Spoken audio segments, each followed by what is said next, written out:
Hi, everybody. I am the host of Diaries podcast. I am Mac Truex. And for the second episode, I have a guest on, and it's my mom.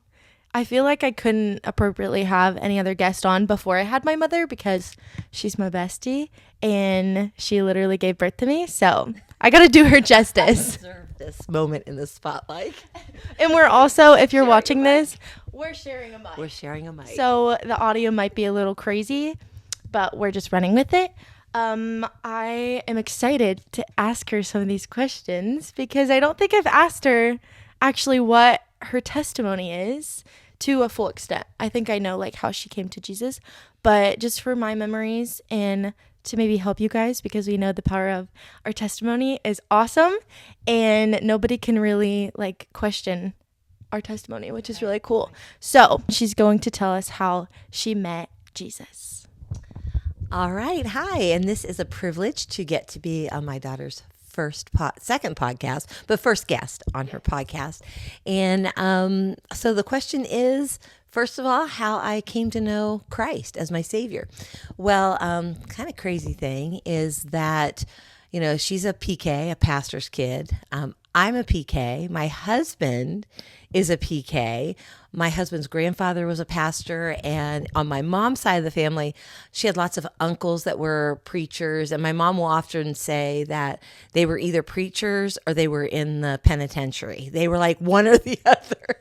And so she would always just kind of laugh and say like she had the godliest people in her life, and then she had the rebels in her life. So thank the Lord she followed the godly path. But so I guess I was raised kind of like my own kids. I was raised in the church, like from the moment I was born. And then, you know, the first Sunday I was able to go to church, I was at church. And so back in the day, we had Sunday morning Sunday school. We had Sunday morning church. We had Sunday night church. We had Wednesday night church. There would be revival meetings that would last a week, 2 weeks long. So man, like I was inundated with religion for a long time, and not just religion, but I was inundated with a Christian home. Not that we were perfect. The one thing about being in a Christian home, which you can attest to, is you live in a fishbowl. Everybody sees your life, or they expect your life to be just this model, this perfect family. And I think it's almost, though, Mackenzie, I think it's almost, I call her Mackenzie, by the way, Mac or Kenzie. Wait, you called me I call you yesterday. I know, and That's probably at our church, and she literally introduced me to how many people? 800 people as Mac Truex. And I was like, what? I think because that's all people know you as. If I would say, like I guess at home, I mean, you've had all different names with me. Kenzie Doodle. I don't know why Kenzie Doodle. Kenzie, Mackenzie, most of the time is what I call you. But then everybody began to know you as Mac. But that is true. I never thought last night. I guess I just assumed this is what they know you as. So anyway, all right, to get back to, I think it's even harder these days than it was when I was a kid. When I think about like living in a fishbowl, it was the congregation that knew us kids and expected certain behavior in church, you know, sitting up, paying attention, listening, being the model child in church. But you guys with social media, I think it's almost like your fishbowl is like an ocean now. Like it's completely different. Like your story is known everywhere. And even my other kids that have maybe a lesser social following, they still have a social following.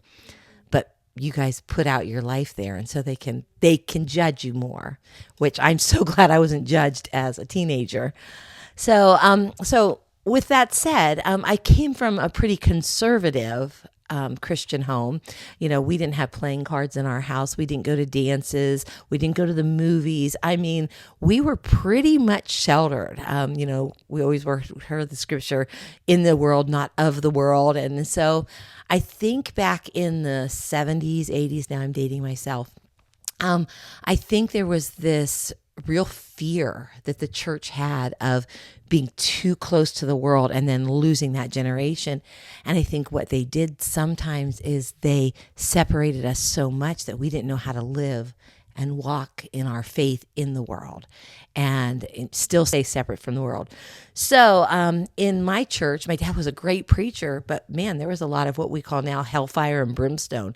I mean, preaching on really hell and you wanting to live for the Lord so you don't go there. And a lot of end times was preached, especially in the 80s. A lot of stuff was happening with Israel back then, which is funny because a lot of stuff is happening now, but a lot of stuff was happening. And so they just really preached pretty harshly. And again, it was good stuff. It wasn't a lot of stuff that's not true, but sometimes the way it was presented. So I came to faith super early, probably 5, 6 years old. And it was because of the end times preaching. And there was this big movie series out, which is funny because it came out again with Kirk Cameron, called A Thief in the Night. And it was about the last days.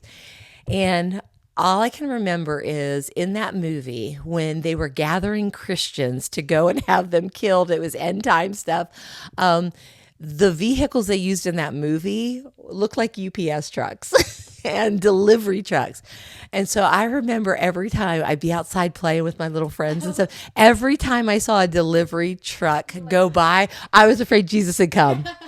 And I would run home and I would make sure I call it, Mom, Dad, making sure people were in the house because I knew if they were there, then the rapture hadn't happened. And so I remember just kind of coming to faith as a little kid based on fear of the rapture, based on fear of the end times, based on fear of not going to heaven. And so I lived then, as every young kid does, I lived as best I could following Jesus, knew the stories, went to church all the time. But I think sometimes in a pastor's home, you also become very much works-based instead of faith-based. If I do this right, if I don't disobey, if I am the perfect child in church, and that developed in me a little bit a fear of the Lord instead of a love of the Lord. So to fast forward then, between my 9th and 10th grade year of high school, I was at a camp. And it's funny, again, how camps play such an important role in our life, Mackenzie, because, that's kind of, we've talked before about how important like camps are to us because it's a time that you become separate from everything else around and you just end up just really grabbing on to the Lord and having no distractions. So it's between my 9th and 10th grade year. And it was at that time that I just felt God was calling me from fear to faith. Not fear in the second coming, not fear in going to hell, but faith in who he was and faith in what he did for me and faith in just loving him. And so I really, that year was the year I would say that I just surrendered really completely, went from a childlike faith, a works, like got to be this, got to be perfect, got to do the right thing every night, saying, Lord, forgive me for my sins, and just trying to remember, did I tell a lie that day? Did I do this? And I went from that kind of a faith to a really faith in grace, in what God did for me through Jesus, his son, on the cross. And it was then that I think it kind of flipped that switch with me, that I really wanted to follow God because I loved him, not because I was afraid of him. And so from then on, it still was a work, and it's still sometimes today is a work to remember that it's not the works, it's the grace, because I've been so conditioned to that. But I thank the Lord for my upbringing, that the word was given to me. And I think scripture even talks, I know scripture even talks about, the beginning of our faith is from the fear of the Lord. And that really proves itself in my life, but it doesn't stay a fear. It grows into a real love for him and his grace. So that's my testimony. It was so good. And I feel like for me too, a part of my testimony. I remember always asking my mom questions like, "Oh my, if I did this, like, am I gonna die and go to hell?" And she would always reassure me and be like, "Mac, like the Lord knows your heart. He knows that you have asked Him and are seeking Him out in every single thing that you do." And so she almost would flip it and be like, "Mac, this is actually so good because you care about what Jesus cares about." And you mentioned faith without works is dead. And I feel like so much of my testimony was like, works without faith is also dead.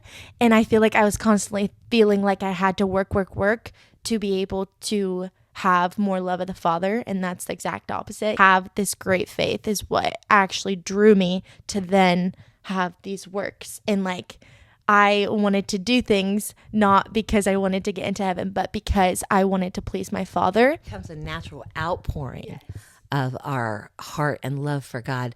The works naturally come. We don't have to do them so the faith comes. Like the works just like they pour out of you and you can't help it because you love the Lord so much that it becomes such a natural, like my favorite time of the year is Christmas, because not because of what I get, because you're a gift giver, you love to give gifts, but it's not that.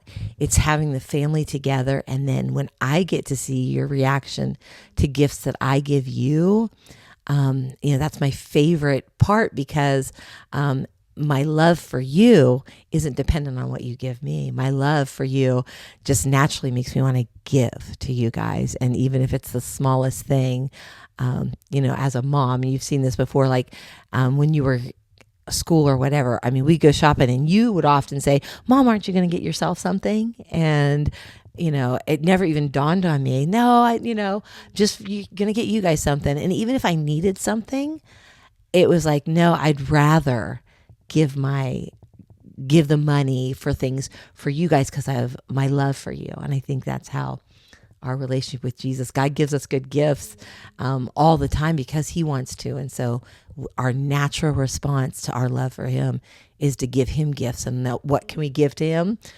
We can give to Him like our life and serving and loving and giving to others. So yeah, that's just the natural way that we love, is to just pour out and give. So yeah, it's pretty cool. Okay. I think an also big part of you just following Jesus is getting married and having kids. And if you don't know, I have 4 siblings. So my mom had 5 kids. And they're the greatest gifts to me. And we all love Jesus so, so much. And that's a big part of just mom. Oh my, why am I crying? My parents did such a good job of just raising us, and why am I crying so much? Boy, take the mic. No, and I just want to touch on Proverbs 22:6, because I think this is something that she and my dad did so beautifully. It says, "Train up a child in the way he should go. Even when he is old, he will not depart from it." We are all old now. She's about to be an empty nester. And so I just want you to kind of touch on, maybe for people who are raising kids, or like me, I want to be a good mom and have my kids in heaven with me one day. And so maybe just touch on some advice, maybe how you raised us when we were younger, so that we are now, living in the faith. That was a lot of tears. Oh my. I'll let you compose yourself if you get a. You didn't even put Kleenexes close by. Okay, so that's a lot to unpack. We probably need to do a series. So it's very broad, but that's okay. First of all, I probably made more mistakes than I made successes in parenting because there's not a guidebook. I had my parents to learn from, but they weren't perfect parents, and they would tell you that. My husband, again, I married my husband. His parents were in ministry. His parents' parenting style was completely opposite of my parents' parenting style. So we come together, in wedded bliss. We come together, and 6 months later, I find myself, I'm going to have my first baby, and Jeremiah. And so, I remember telling your daddy after 6 months of marriage, which was not our plan, but it was God's, that we were expecting. And I kind of just remember the kind of fear that we had because we were just learning each other. And all of a sudden, we were being entrusted with this gift of life. And so, and again, our parenting styles were very different. My dad was strict, but not strict with me necessarily because I was that kind of kid that if my parents looked at me and said, stop, I immediately did. My eyes would fill with tears, and I was pretty compliant child. Now, two out of my three siblings, I have three sisters, two, we would laugh and say had to have it beat out of them, which you're not allowed to do anymore, but not really beat, but spanked. And they would have to really have that strong, and my sister Jamie and I, completely opposites. Like if we felt we disappointed them, our hearts would kind of break and we would stop that behavior. So here we are. And then John's parents, mom was home more because his dad was so busy teaching school and a pastor as well. And so his parenting style, his mom was really the disciplinarian. For me, it was the dad. So we brought all these two Christian homes together that was completely opposite of each other. And so coming to trying to now, how do we navigate parenthood? Sometimes we did it well. Sometimes we really failed. And so I would say with the question of raising our children, I think the first couple kids, I think Mackenzie, by the time we got you, we were older and a little wiser. But I often say Jeremiah, our only son, which at some point you got to meet Jeremiah. You just got to meet him because he is funny and he's a youth pastor and loves the Lord. But man, he kept our family in laughter many times. Oh, don't ask me that. You guys asked me that question. Who's the funniest? Top three, I'm happy. Okay. Top three. I would say you're top three. I would give you top three. She's funny. She's very funny. She's sarcastically funny though.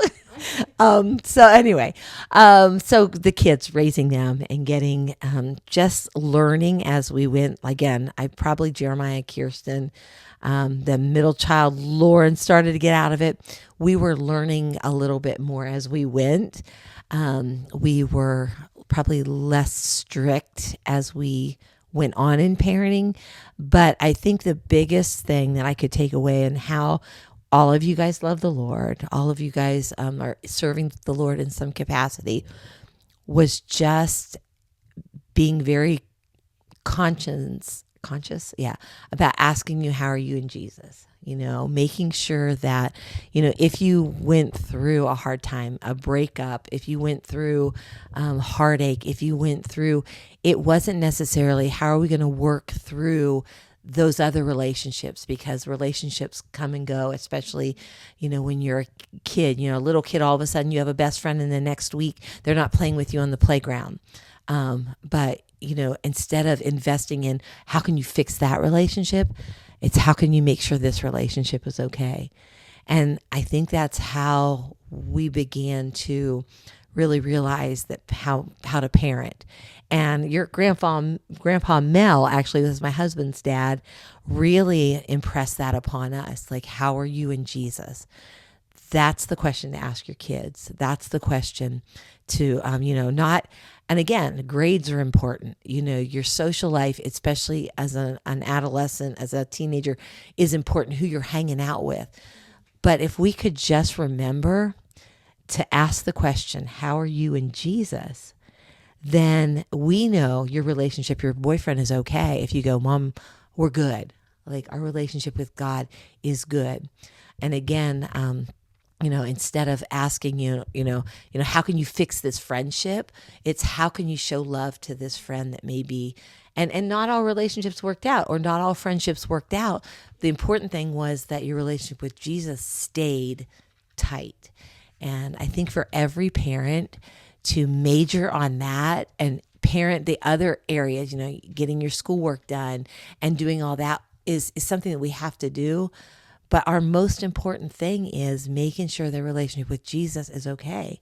Because when your relationship with Jesus is good, then these relationships are okay.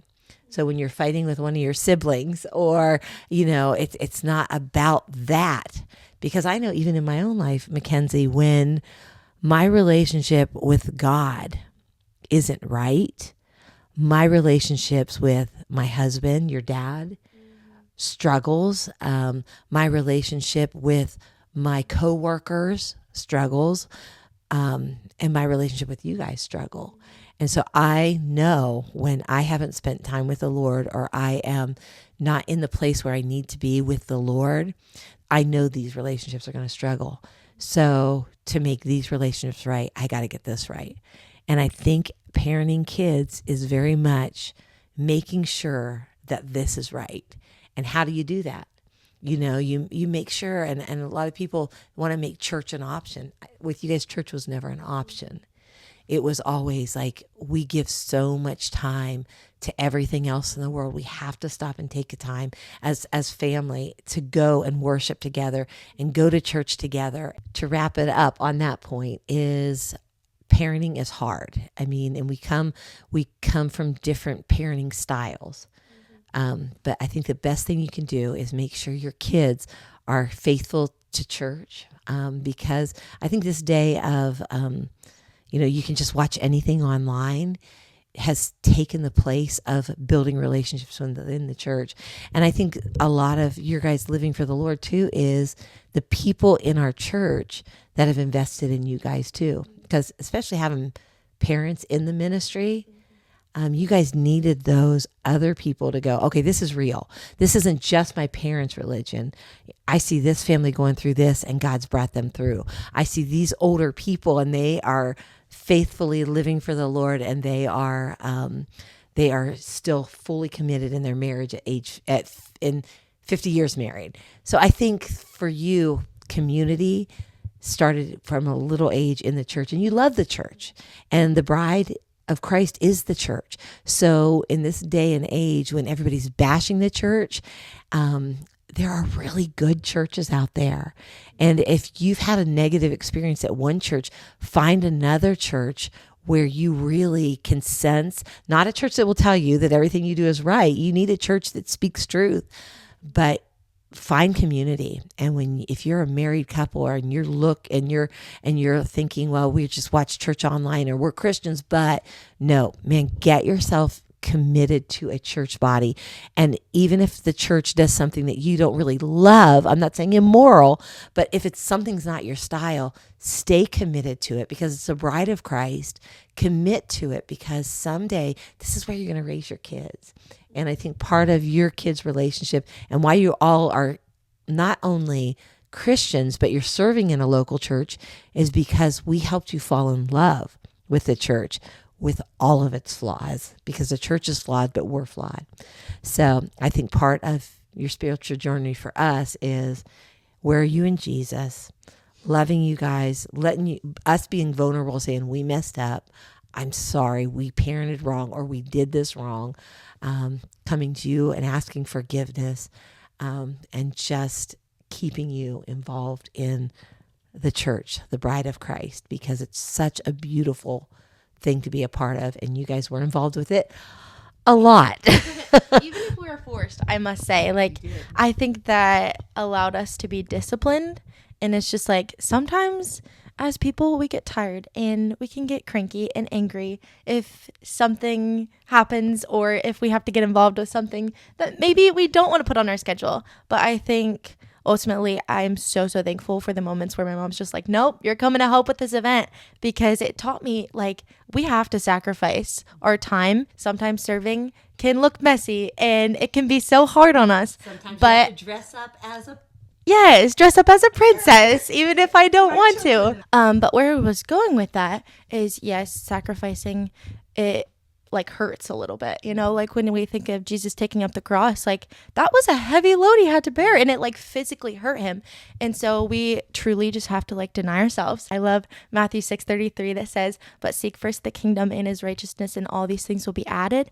And that's why I love the question that my mom would ask. I vividly remember you asking me that question when I was little, and it was a tough pill to swallow, because it always led back to, I actually have not been spending much time with Jesus, and this is why my attitude might not look right now, or this is why maybe my relationship with my siblings is a little off, because I wasn't treating the vertical, relationship as right, that my horizontal relationships were shaky. And so, yeah, seek first Jesus, and all these things will be added to you.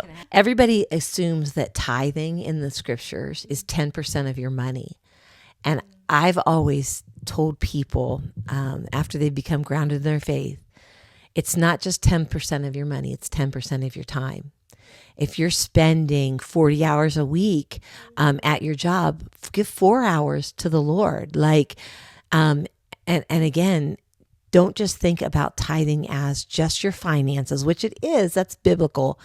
But I really think if everyone in the church tithed 10% of what they love to do, think about 10% of the time you spend watching TV.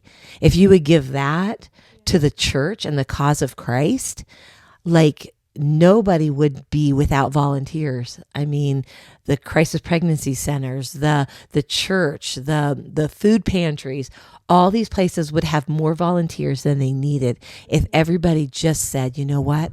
I'm not going to just tithe my money. I'm going to tithe my time. And because I think that's where the gift, the overflow comes from. So anyway, just a thought. That was free. I kind of wanted to go back to just being a pastor's kid, because we both were raised as PKs, and I think there is this negative outlook that people might have on pastors' kids, because I think we can get a bad rep, and even like movies and things where, oh, they're actually not that good of kids. Like, they were doing all these things behind the scenes. I just had a higher accountability, and so it almost helped me in my growth. And it wasn't a negative thing, I would say, for me. It was like the most positive thing, and I'm very grateful that I was in that space. I think in some ways it was hard, but I think here's the key.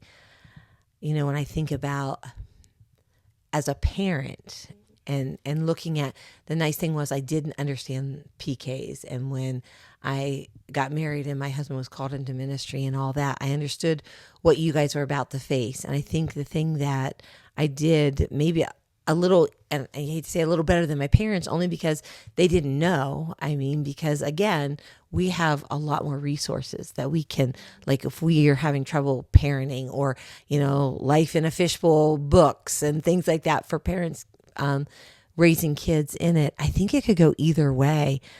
I think that pastors' kids, although they have some benefits of being a pastor's kid, everybody in the church knows you and they love you. I think a huge benefit is a lot of people pray for you guys.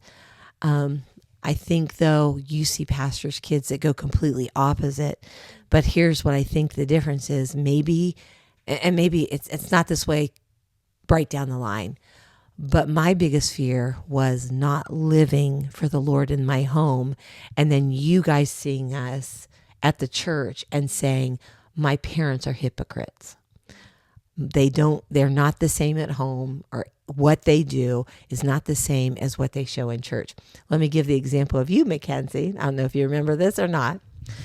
I'm a children's pastor, so I would go into church and man, I'd have, welcome the kids. Hi. And I always be excited and then bring them in and we do worship and we do all these kind of things. And I'm super fun and energetic, and it doesn't matter what I'm feeling like, you have to be as a kids pastor. And you were pretty young. You were probably, I don't know, second, third grade or whatever. And every Sunday after church, we're sitting at the dinner table, whether we order Chinese and bring it home or whether I have put a roast in the oven, and we're sitting around the table. And that morning we had a really rough morning. Remember, I had 5 kids. So I still had all 5 kids in the house at this point. So know that every Sunday morning I was pretty frazzled getting everybody ready. And this was at the time where I also had to do the early service. So I had to kind of get everything kind of ready for you guys before I left. And then Dad would have to finish up getting you guys ready and get you out the door. And shoes was always an issue. We could never find shoes. We never could find matching shoes. Okay. And so I'm trying to get them as ready as I can, knowing that I have to be at the early service and then they're coming behind. And I just must not have had my best mothering moment. I must have been one of those days that you did not see Jesus in me. And then you come to the second service, you do kids church with me. And I asked the kids, well, how, and I would love to ask you guys, how did you like kids church? And you basically said to me that you really liked kids church. And basically, this is maybe paraphrased, but this was what it was like. And I remember this to this day. It was, our kids church pastor is really nice. I really like her. Yeah. In front of our family at the dinner table. So yeah, no, I really liked her lesson. I really liked her. Mom, she's really nice. And then I wish I could say it the right way. It was basically, I wish she was my mom. No, you were saying, I wish the kids pastor was my mom, which I am your mom. What you were saying basically is yes. What you were in church this morning in front of all the kids was not what I saw getting us ready. Like, I wish she was my mommy and I was the kids pastor. And I mean, I remember just going, oh my goodness. And so again, lesson learned for me. I was not always perfect. Face it, when Dad and I are in an argument, when things are not perfect in our home, that, and you could go, if that's how we lived every single day, we would be hypocrites to you guys. And I think the only thing I can say is that we were able to apologize when we weren't what we should be, and that our lives, for the most part, were pretty equal. What you see at church is what you got at home. Not always. I wish I could say always, but of course you saw it. You saw life hard days. But I think that's probably the key in why you guys have all. My son is a pastor now. My daughter, Kirsten, works at a Christian university, has a call in her life to mission. So whatever that looks like. My daughter, Lauren, and her husband work at a Christian university. My daughter, now you feel called on your life for ministry. And our daughter, Natalie, is now seeking ministry, a ministry degree. So I look back and go, how in the world did this happen? So let me give you the short answer now. Prayer. Praying for you guys. Now I'm going to get teared up. Having your grandparents pray continually for you guys. Having people that love us and know it's hard to be in ministry, continually praying for not just me and my husband, but having prayers for you and your siblings. And so, like, mamas out there, if you're watching this, kids out there, youth out there, find people that will pray for you, because prayer is powerful. And when I was a weak parent, the prayers of God, the prayers that people were giving to God on my children's behalf were buffering them seeing my failures and God's grace. And like, find people that will hold you accountable, but will also pray fervently for you. If you have a best friend that's a believer, man, covet together that you're going to pray by name for each other daily. Prayer is powerful. It is what is going to make the difference between you living and walking and being faithful in your walk with the Lord through the hardest times, and keeping you faithful and walking with the Lord through the times that you could just cruise along easily because life is easy. Find prayer warriors in your life, because that's what's made a difference. As a mom with my kids, my heart would break if any of you guys ever walked from the faith. My heart will break if any of my grandkids, now that I'm a grandma, would walk away from the faith. So my job, more than being the best parent in these ways, is praying every day by name for each and every one of my kids and my grandkids. Find prayer warriors in your life. This actually is a perfect little segue to go into something that I did not prepare you for. But something that my mom would always ask me is, show me the verse, or give me a verse if I ever came to her with a problem or had the situation that I didn't know how to work out. And she'd be like, find a verse. What does Jesus actually say about this? And just to tie it into prayer, in Luke, Jesus goes over in chapter 11, the Lord's Prayer, like he does in all of the Gospels. But then right after, in verse 5, I'm going to read it until verse 8. And so it says, "And he said to them, which of you shall have a friend and go to him at midnight and say to him, Friend, lend me 3 loaves, for a friend of mine has come to me on his journey, and I have nothing to set before him. And he will answer from within and say, Do not trouble me. The door is now shut, and my children are with me in bed. I cannot rise and give to you. I say to you, though, he will not rise and give to him, because he is his friend, yet because of his persistence, he will rise and give him as many as he needs." And then it goes on to say, "So I say to you, ask and it will be given to you, seek and you will find, knock and the door will be open to you." And so Jesus is basically saying, like, I am this friend who you are waking up at midnight at like an hour that is uncommon, like I'm all cozied up, like I'm literally about to go to bed, but it was because of this friend's persistence and coming to him continually that allowed for the Lord to just be like, I'm actually giving you like what you have come to me for. I once heard that the word in the original text for ask and it will be given was actually beg and it will be given to you. And so when I think of that, I think it's okay to beg God for stuff. Like when you guys wanted something at Christmas time, and you would call me in every commercial that used to come on that would have a product. You would say, Mom, come look at this, come look at this. And I would notice it, but I wouldn't really think closely about it. But when you constantly brought that certain gift in front of me, Mom, I really want this. Mom, I really like this. And it wasn't just a one moment, show me because the commercial came on, but the consistent, Mom, I really want this. Then I began to take note. Okay, this might be a Christmas present that is worth getting. Just that one quick, oh, I saw this on TV now, I think I want it, but you never bring it up to me again. That left my mind. But the gifts that you really, really wanted, you begged me for. And those I took note of. And I think that's kind of the same in the scripture, that how badly as a believer do we want something? Do we want something for someone else? Do we really want this loved one to come to faith? Well, if we're only praying for this loved one once a month, or, we see them on Facebook, old school Facebook, but when we every day bring that person that we want to see saved to the throne of God and we beg for their salvation, how much more our Father in heaven goes, this is really important to Mackenzie.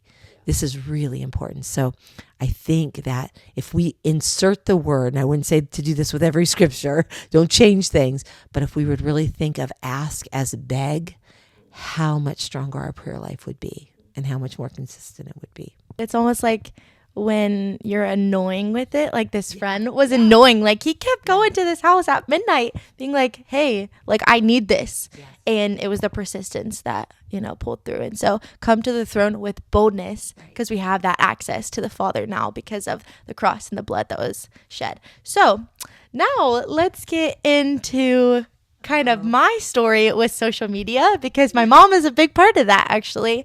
So in 2020, I remember it was my senior year of high school, and I was kind of having trouble with a boy. Like there was this boy that I liked, and I think he canceled on like a date or something. I really don't remember. Something like that. And so I was just like, Mom, like, what do I do? I don't really know. Like it was at this point, my mom probably didn't know about the boy until I was like having these feelings, and I'm just like kind of torn up about it. And she's like, back, like we should do like a relationship advice or something. I think that's how you put it. It was really, it was late at night. I remember. No, it was like 12. Night. I think it was like really late, like 1 a.m. maybe. And I had to be at church in the morning early and I'm like, we were slap happy night. We were so slap happy. We're like, okay, let's make this like funny little TikTok. I don't know if I thought it was like a good idea or what, but we were just full sending. My mom wrote a bunch of relationship advice. I didn't write them. I mean, at that point, they were flowing. Oh, they were just straight from the Spirit, I guess. So, and then you would like, I gotta pull. That's what we were doing. We were laughing about it, and then you were like, I gotta pull my phone out. We're gonna make a TikTok. Yes, yeah. My mom, she's kind of witty. I got that from her. I am witty. Yeah, she would say that. Okay, so we started filming this relationship advice, and I remember being at church, and I'm like, Mom, the TikTok blew up. Like, it's blowing up. And at that point, I had gotten a little bit of attraction from my account, but not very much on TikTok. And it was like, the numbers were going up. And so we continued the series, and that's kind of how I got my foothold and started, I guess, my TikTok journey. And yeah, how was that for you, Mom? How was it? What was it like just being on the other side? Because I feel like you have a different perspective. Because sometimes I would be like, Mom, this is so embarrassing. Like, I don't want to continue. And she's like, Mac, I have relationship advice. Like, I have a whole notes pad on my phone, and we have to film. So yeah, what was your perspective on this whole situation? Well, personally, I think we need to bring them back. But, you just put that in the comments or whatever. No, I'm just kidding. I'm not that clever anymore. Yes, we were slap happy. I remember that day vividly. And I think, but right before I left for the church, no, because you would have still been in bed. I think I was at the church and you text me, Mom, you're not going to believe it, but our TikTok is blowing up. I think we were like at 5, and this was like middle of the night. We're like at 500,000 views, like, and that happened through the night. And then it just kept increasing and increasing. And pretty soon, I think we hit 1 million, and we were just cracking up. And so I was like, oh, we got it. Like, I'm good. I am good, Mackenzie. So, but we were, some of the funny advice. And I'm like a rhyming kind of person. And so I would try to make them rhyme, and I would keep a little notebook. I ate it up. I still, to this day, I really, I Probably still have some that you're working. I still have some you never use that are still, but and then after she didn't want to do it, I said, I'm going to start. I would like threaten her. Well, if you don't want to do this, I'm doing this with Natalie. No, it was just funny. It was just crazy how that blew up like that. And they were kind of good advice, to be honest. Sometimes a little sarcastic towards maybe a little not as male affirming. Male affirming as they should have been, but really funny. That was crazy times. And then I forget, like, some other big account picked it up, and so then they were throwing it out there. Boys. Wait, this is kind of tea. Remember? Okay, I remember seeing this guy post. He was like, relationship advice with me or something like that. Because ours was, I would say, relationship advice with my mom part 1. And then we'd do it. Yeah, and we'd be like, and then we would laugh and whatever. But I remember seeing this guy. They said somebody is plagiarizing. No, this guy completely copied every single one, like in the exact order, which I thought was crazy. I was like, at least like reorder it so that we wouldn't know, but the exact same order. But he would continue the series. Put a TikTok out, and he put the exact yes, same one out. It was crazy. It was almost like too. yes, his probably blew up way more than ours. But that's my regret, is never confronting him. And never putting that out there, because I don't think anybody ever put our accounts together and we're like, hey, and yeah. So the one that blew up, you remember, I bet the very one that blew up the most, that everybody commented on, was what? Do you remember? If Fortnite. If all he wants to do is play Fortnite, you tell him good night. Yeah. I love that one. Everybody, because Fortnite was like at its peak. It was the thing, and all guys would like be playing Fortnite all the time. And the funny thing is, I didn't even know what Fortnite was. I just know guys played it a lot. So anyway, we just had the best time with that for a while, and then it got to be like, oh, Mackenzie. So maybe that's because that relationship worked out for a while, and so you hated to put that out. I was like, I'm actually in a relationship with this guy now. Yeah, I actually ended up getting in a relationship with the guy that I had. I think I had a crush. I had a crush, and then I was kind of sad that like plans canceled. So I was like, I need my mom, and then we ended up dating. So I guess it did work. The relationship advice worked. But wait a minute. What? Since you're single now, maybe we need to bring it back.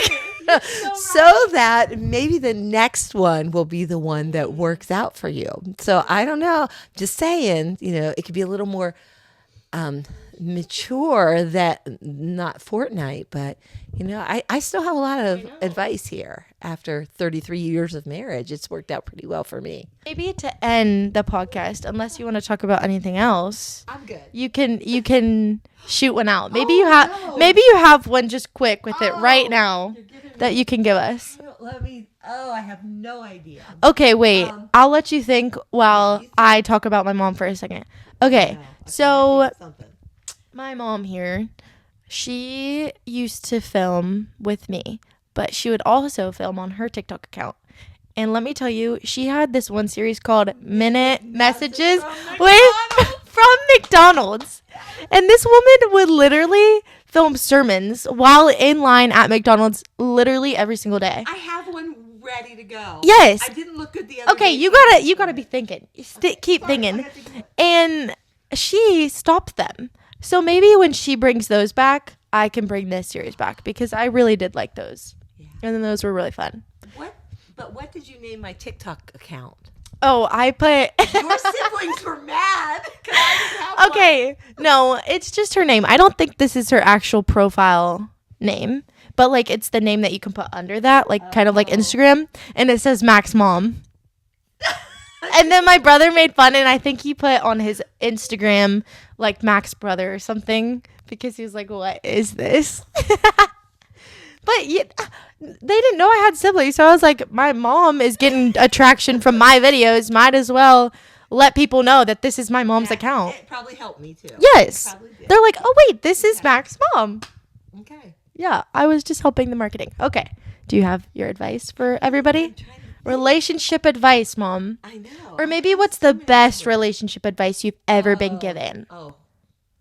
That's kind of like Sadie's. Well, that's a good podcast. She says, what's the best advice you've ever been given? Definitely say, watch how the young man treats his mother or his sisters. If he treats his mom and his sisters with respect and lovingly, he'd be worth than possibly getting in a relationship. I mean, if other than, is he a believer and can he build you up and can he lead you well in your spiritual walk? I would say watch how they treat, like your daddy, when boys wouldn't come to the door to pick you girls up. Oh, there was, one young man that dated one of my girls and nice kid, but he would sit in the driveway and honk. Woo! That threw your dad over the edge. Like, why isn't he? If a man can't look the dad in the eye, you need to tell him goodbye. That's my kind of advice that I would give. What would be another good advice that I could give? A relationship advice with my mom for Mackenzie. I don't know. I don't know because I want some. They are chasing after Jesus. They're for you. They're for you. Yeah, things have changed, but I could really think of a lot of them, but I don't want to embarrass you. That's what I was thinking. I had one in my mind. I'm like, if I say that on her podcast, she will kill me. So I'll be gentle. I remember some of them. Yeah. And I'm like, Mom, you can't say that. You can't say that. And I did. Yeah, we did refilm a few, and you're like, no, Mom, that will not be taken the right way. But anyway, I think that this is a sweet time in your life. If you're a single young lady, I love watching all of my kids in different stages, married, having kids, married without kids, in college, out on her own, just like Kirsten, living her best life. And I tell you a lot, go serve, do as much as you can right now for the kingdom, because there is such a truth in remember your Creator in the days of your youth. You just have energy, you have time for relationships. Again, if your relationship with God is good, that right person, when they come along, you'll know beyond a shadow of a doubt. So for my single young lady here, guys, you need to know, find a godly woman like her. If it's not her, find somebody like her. And I promise you are going to have a wonderful life. So, all right. Oh, this was so fun. Would you come on again? I would. Yeah. Okay, with good. Some better relationship advice. But no, this was so fun. Well, I hope you guys enjoyed hearing my mom speak about her testimony, give us relationship advice, talk about being a PK. We got all the good stuff. A parrot? Yeah, you're just the best. And I'm so thankful for you. The Lord blessed me with such a good mom. And yeah, we'll have her on soon. I love you guys so much. And I hope you enjoyed. And I will see you in 2 weeks. I'm going to try and post these every other week on Monday. So yeah, stay tuned. Bye, guys. Bye. Thanks for having me. Bye.